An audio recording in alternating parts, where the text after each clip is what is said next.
यही बचाते हैं, सबको बचाते हैं। एक बार बृकासुर नाम का एक असुर था, उसने सोचा कोई ऐसा देवता मिले जो जल्दी प्रसन्न हो जाए, हमारी कामना की पूर्ति कर दे। तो देवर्षि नारद जी मिल गए। नारायण नारायण नारायण। देवर्षि नारद जी को, देवर्षि नारद जी एक ऐसे महात्मा है जिनको कोई द्रोह नहीं करता। त्रिभुवन में कंस भी एकांत में बैठालकर सलाह लेता है, हिरण्यकश्यप भी उठकर आदर करता। कोई भी हो त्रिभुवन में, देवर्षि नारद जी से कोई नहीं, जिसको मिलेंगे बिल्कुल पक्की सलाह बताएंगे। कंस ने स्वागत किया, बैठाला और कुशल मंगल। हाँ प्रभु, पूरा प्रजा राज्य सब कुशल मंगल है। अभी अभी की बात है, वो वसुदेव जी आए थे लड़के को लेकर, हमने वापस कर दिया कि हमें तो 8वां से भय है। नहीं नहीं, गड़बड़ है। कमल उठाया, कहा देखो यहां से गिनो, 1 2 3 4 5 6 7 8, आया ना 8वां? पहला आया ना, कि दूसरे शुरू किया, हर 8वां हो सकता है। उनको लगा कि नारद जी जैसा कृपालु कौन हो सकता है, और नारद जी को लगा ऐसे ये दया करेगा तो भगवान के अवतार में देरी हो जाएगी, क्योंकि 8वें में आना है, और जब तक ये दया करेगा तब तक भगवान विकल नहीं होंगे, इसको क्रूर होना चाहिए, क्योंकि भगवान का अवतार शीघ्र हो। हर कमल की पंखुड़ी को 8वीं बता दिया, हर बेटे को 8वां बता दिया, तुरंत मुलवाया। नारद जी एक ऐसे महात्मा है जिनको सबको ही आदर करता है। बृकासुर ने देखा, साष्टांग दंडवत हुआ, नारायण नारायण। महाराज कोई ऐसा भगवान बताओ जो बहुत जल्दी प्रसन्न हो जाए। बोले वो तो शास्त्रों में प्रसिद्ध है, आशुतोष, देवाधिदेव महादेव, उनके जगह आशुतोष, वो ऐसे देवता है बहुत जल्दी प्रसन्न हो जाते हैं।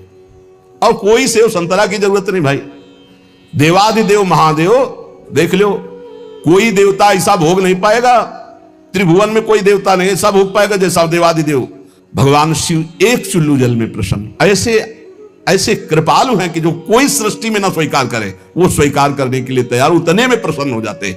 बोले आशुतोष देवाधिदेव महादेव हैं। और वो सोचा कि मंत्र और ये आराधना हमसे तो बनेगी नहीं, आसुरी प्रवृत्ति है। तो अग्नि को प्रकाशित करके अपने शरीर का मांस नोच नोच करके स्वाहा, भगवान शिव का मंत्र जपता तो स्वाहा। भगवान शिव बड़े कृपालु, के बेकार को ऐसे, हम तो एक चुल्लू जल में प्रसन्न हो जाते हैं, इतनी भगवान शिव प्रसन्न हो गए। कर्ता को जाने नहीं, हम ये बता रहे। भगवान शिव ने कहा काहे को तुम इतना कष्ट सह रहे हो, क्या चाहिए तुम्हें? वो माता जी के सहित प्रकट हुए थे। माता जी त्रिपुर सुंदरी, असुर है ना, राक्षस, तो इसकी बुद्धि तो राक्षसी ही रहेगी। भगवान शिव की तरफ देखा, माता जी की तरफ देखा। उसने कहा प्रभु मेरी इच्छा है कि मैं जिसके ऊपर हाथ रख दूं वो भस्म हो जाए। भगवान शिव बिना विचार किए बोले तथास्तु, ऐसा ही हो। जे भी ऐसा कहा तो उसने सोचा परीक्षा के लिए भगवान शिव के ऊपर हाथ रख के देखे ना, इन्हीं का वरदान इन्हीं को। भगवान शिव के ऊपर ऐसे जो हाथ कर भगवान भागे, क्योंकि जानते थे कि सत्य है, रख देगा भस्म हो जाएगा। शरीर तो भाई भगवान ने ही आदेश और वो वर दिया है, उन्हीं के बल से भागे, वो भी पीछे भागे। माता जी खड़े लीला देख रहे हैं। भगवान शिव जब पीछे देखे तो दौड़ के पीछा बस हाथ ही रखने का। भगवान ने कहा कहां तक भागेंगे? तो कर्ता को याद किया। कर्ता कौन है? हरि। हरि को याद किया। जो ही याद किया तो आ गए ब्रह्मचारी के रूप में, और भगवान शंकर से इशारा किया चैन की सांस लो, अभी इसका हिसाब करते हैं। नजदीक गए, बोले प्रणाम बृकासुर जी। इतना प्यार से विश्व में कोई नहीं बोला था, वो तो असुर था। प्रणाम बृकासुर, अमृतमय वचन और ऐसा आकर्षण और ऐसे कमल नयन और ऐसी चितवन को खड़ा हो गया। बोले बृकासुर जी यदि आपको मेरे सहयोग की आवश्यकता हो तो सहयोग से बड़े बड़े काम बन जाते हैं, आप क्यों भाग रहे हो इनके पीछे? बोले इनके ऊपर हाथ रखने, तो तुम्हारे हाथ में कुछ है क्या जो रखना चाहते हो? बोले वरदान दिया है शिव जी ने कि जिसके ऊपर हाथ रख दोगे वो भस्म हो जाएगा। अरे बोले अभी तुम्हें विश्वास है? दक्ष ने साप दे दिया था, इनके पास कोई ताकत नहीं रह गई। तुम हाथ रख के अपने ऊपर देखो, अगर झूठा निकलेगा ना तो दोनों मिलकर के। हाँ ये बात तो पक्की है। एक सेकंड में हिसाब कर, हरि है हरि। एक सेकंड उसको यह समझ में ले आए कि अगर हाथ रखा सच्ची हुआ तो कौन बताएगा आके इनको। जो ही ऐसे किया सो क्षण में भस्म हो गया, राख हो गया। भगवान शंकर ने आहा, बोले प्रभु थोड़ा सोच समझ के वरदान दिया करो, तुम तो ऑर्डर डाली हो, अपनी भी सुरक्षा नहीं देखते। समीप में बैठे हैं अर्जुन जी के भगवान श्री कृष्ण। एक ब्राह्मण आता है और श्री भगवान के सामने वो कहता है प्रभु प्रभु अभी अभी मेरा पुत्र प्रकट हुआ और पधार गया। द्वारिकापुरी की बात है। प्रभु पैदा होते ही मर गया, ऐसा तो कभी नहीं हुआ कि पुत्र पिता के सामने मर जाए, ये तो धर्म रहित बात है। और अपने बालक को भगवान के सामने से राजमहल के द्वार पर रखता है और विलाप करके बड़ी आतुरता पूर्वक कहता, संदेह नहीं कि इस समय पृथ्वी में ब्रह्म ऋषियों का द्रोह करने वाले लोग पैदा हो गए हैं, धूर्त कृपण पापी लोग बढ़ गए हैं, कर्म दोषी हो गए हैं। इसीलिए ये काल उल्टा चक्र चला रहा है कि पिता के सामने जन्मा हुआ पुत्र मृत्यु को प्राप्त हो रहा है। ये राज हिंसापरायण दुश्शील अजितेंद्री प्रजा को दरिद्री कर रहे हैं, कर ले ले करके दुख पर दुख प्रजा भोग रही है। इसीलिए ये हमको सामने महान संकट देखना पड़ा। अधार्मिक राजाओं के होने के कारण मेरा पुत्र मेरे सामने मरा, ऐसा काल व्यतिक्रम है, नहीं होना चाहिए था। इस प्रकार बोलकर चला गया। फिर दूसरा पुत्र हुआ तो फिर मर गया, फिर बोल के चला गया। तीसरा पुत्र पैदा हुआ, फिर मर गया, फिर वैसे ही बोल के चला गया। जब नवें बालक के मरने पर वो वहां आया तो अर्जुन जी ने कहा, ब्राह्मण सुनो, इस निवास स्थान द्वारिका में ऐसा लगता है कोई धनुषधारी छत्री नहीं है। बार बार तुम यहां रोकर चले जाते और कोई नहीं बोलता कि मैं तुम्हारी रक्षा करूंगा। मैं समझता हूं इस समय तुम बड़े संकट में हो, बड़े दीन हो रहे हो क्योंकि तुम्हारे पुत्र मर रहे हैं। मैं प्रण करता हूं तुम्हारे पुत्र की रक्षा करूंगा। कर्ता को जाने नहीं, भगवत ऋषि जी कह रहे हैं। अरे उनका जाओ, तुम बात क्या बनाते हो, तुम क्या पूर्ण करोगे? जब ये श्री कृष्ण और बलराम बैठे हैं तो तुम क्या पूर्ण कर लोगे?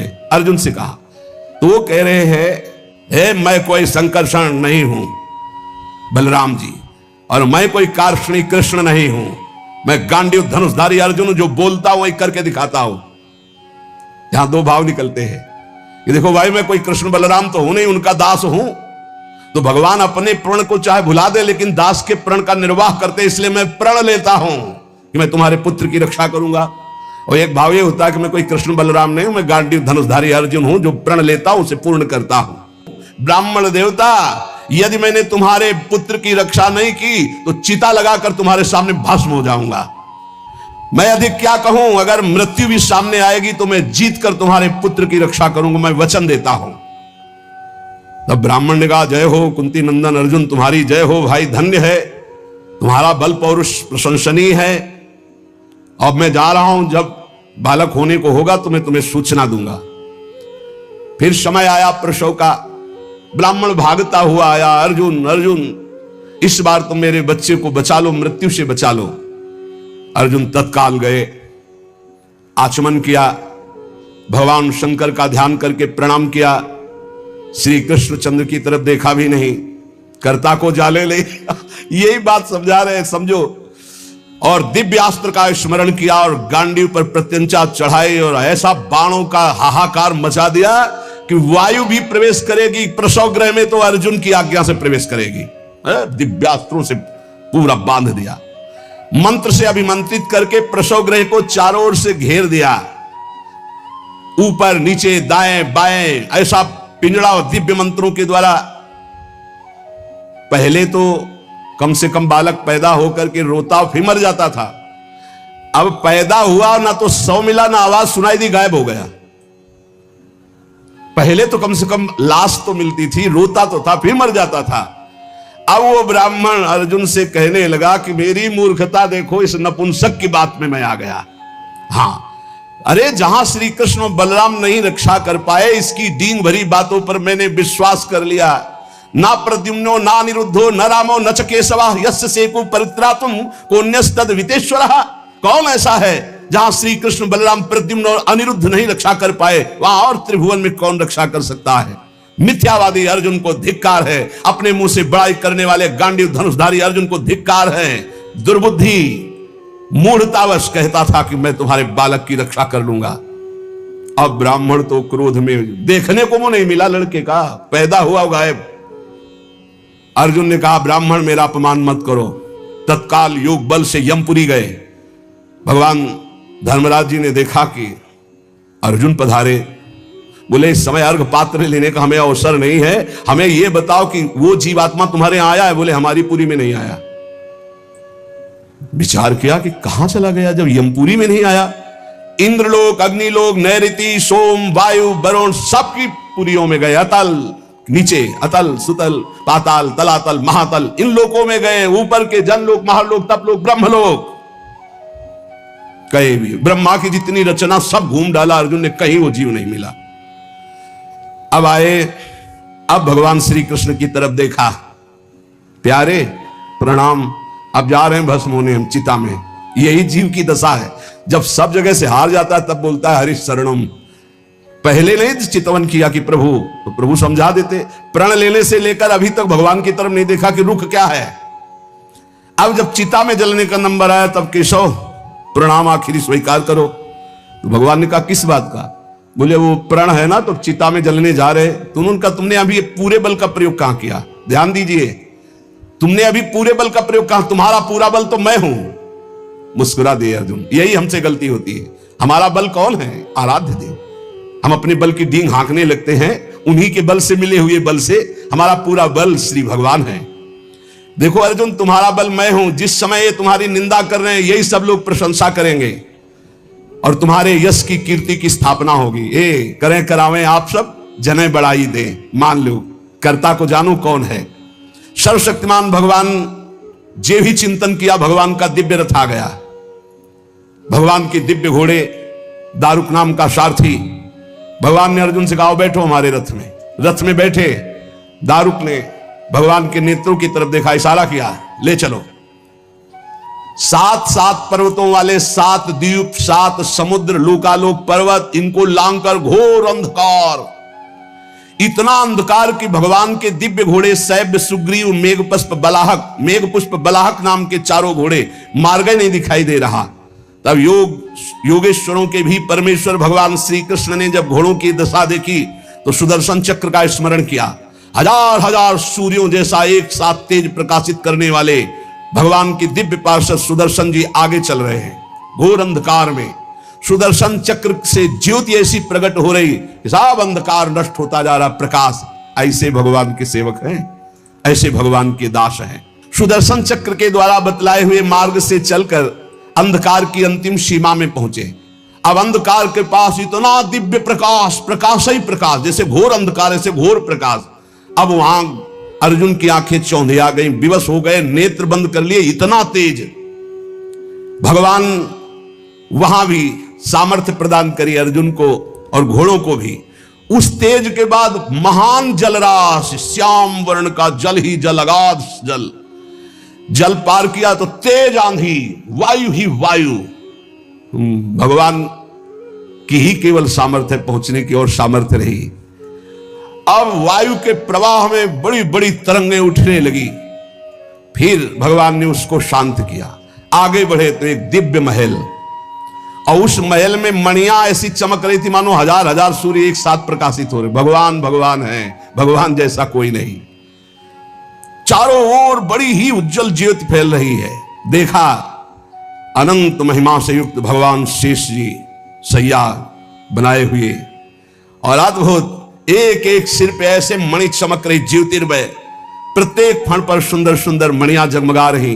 2-2 नेत्र, बड़े ही भयंकर नेत्र, और शेष भगवान का श्रीअंग कपूर जैसा गोरा है। कैलाश पर्वत के समान श्वेत वर्ण, नीले रंग की जीभ और गला नीला, भयंकर नेत्र, फणों पर मणि चमक रही। अर्जुन ने देखा शेष भगवान की सुखमयी सैया पर सर्वव्यापक महान प्रभावशाली परम पुरुषोत्तम भगवान भूमा पुरुष विराजमान है। अर्जुन बार बार श्री कृष्ण चंद्र जी की तरफ देख रहे हैं। भूमा पुरुष है तो एक ही, ये कहां ले आए? एक तो ये श्री कृष्ण, एक ये श्री कृष्ण, क्योंकि द्वारिकाधीश भी चतुर्भुज रूप और हरि भी चतुर्भुज रूप। शरीर की कांति वर्षाकालीन मेघ के समान श्याम रंग, अत्यंत सुंदर पीतांबर धारण की, मुख पर प्रसन्नता, कमल जैसे नेत्र, बहुमूल्य मणियों जटित मुकुट, कुंडल कांति, घुंघराली अलकावली, लंबी लंबी सुंदर भुजाएं, कौस्तुभ मणि, वक्षा स्थल में श्रीवत्स का चिन्ह, घुटनों तक माला। वही श्रृंगार जैसा द्वारिकाधीश का, वैसा ही प्रभु का श्रृंगार। अर्जुन ने देखा नंद सुनंद जय विजय, ये सब पार्षद मूर्तिमान होकर पुष्टि श्री कीर्ति अजा, ये चारों दिव्य शक्तियां, रिद्धियां निधियां, लोकपाल, ये सब वहां हाथ जोड़े खड़े हैं। वो भगवान श्री कृष्ण भी प्रणाम कर रहे हैं। तो अर्जुन देख रहे हैं कि ये है क्या लीला, अपने आप को अपने आप से, और कह रहे प्रणाम करो, ये अनंत महिमाशाली भूमा पुरुष भगवान है। अर्जुन भयभीत हो गए कि एक तो ये मेरे सखा श्री कृष्ण और दूसरे ये भूमा पुरुष। श्री कृष्ण ने फिर प्रणाम किया और हाथ जोड़कर कहा कि हे भूमा पुरुष, आप कृपा करके आदेश कीजिए। गंभीर वाणी में बोले, हे अर्जुन और हे श्री कृष्ण, तुम दोनों को देखने के लिए मैंने उन पुत्रों का अपहरण किया, मैंने अपने पास मंगाया। तुम मेरे ही अंश से प्रकट हुए हो और धर्म की रक्षा के लिए पृथ्वी पर अवतार ग्रहण किया। पृथ्वी के भार से दैत्यों का संहार कर चुके हो, अब तुम्हें लौटकर हमारे ही स्वरूप में फिर विलीन होना है। तुम पूर्ण काम सर्वश्रेष्ठ हो, जाओ अभी कुछ कार्य बकाया है, लोक संग्रह के लिए वो कार्य करके पुनः मेरे पास आ जाओ। भगवान श्री कृष्ण भी हाथ जोड़े खड़े, अर्जुन भी खड़े हैं। अति विचित्र भगवंत गति, बड़े बड़े ख्याली। अर्जुन के होश उड़ गए, नए भूमा पुरुष कौन हो गए भाई, ये परम पुरुष तो हमारे सामने खड़े हैं, यही है यही। अगर ये अपने रहस्य को न बतावे तो कोई, इनका एक नाम है अनंत, कोई अंत ही नहीं पा सकता है। अर्जुन और श्री कृष्ण को आदेश किया, सर झुकाकर, अर्जुन देखते जा रहे, सर झुकाकर भगवान कह रहे जो आज्ञा। फिर वो सब बालक वापस कर दिए। उन बालकों के लिए वैसे ही मार्ग से फिर द्वारिका में लौट के आए, और बालक अपनी अपनी आयु के अनुसार बड़े भी हो गए थे। वैसी आकृति रूप क्योंकि पहचान ले, श्री कृष्ण अर्जुन ने उनको समर्पित किया। अर्जुन के आश्चर्य की सीमा न रही, तब उन्होंने अनुभव किया और भगवान से कहा, प्रभु मुझे पता चल गया। बोले क्या? बोले पूरे जगत में जिसके बुद्धि बल, ज्ञान बल, पौरुष बल जो कुछ भी है वो हे श्री कृष्ण केवल आपकी कृपा से है, ये मुझे पता चल गया। यही पता चलना है, इसीलिए रोज सत्संग सुनो। एक बार सुनने से काम नहीं चलेगा। गीता सुनने के बाद क्या कहा था? नष्टो मोहा स्मृति लब्धा। फिर क्या हो गया? फिर मोह। ये हवा है, आंधी है, कभी भी गंदा कर सकती बुद्धि को। देखो अर्जुन जी ने गीता सुनने के बाद कहा था नष्टो मोहा स्मृति लब्ध, फिर मोह हो गया, मोह माने अज्ञान।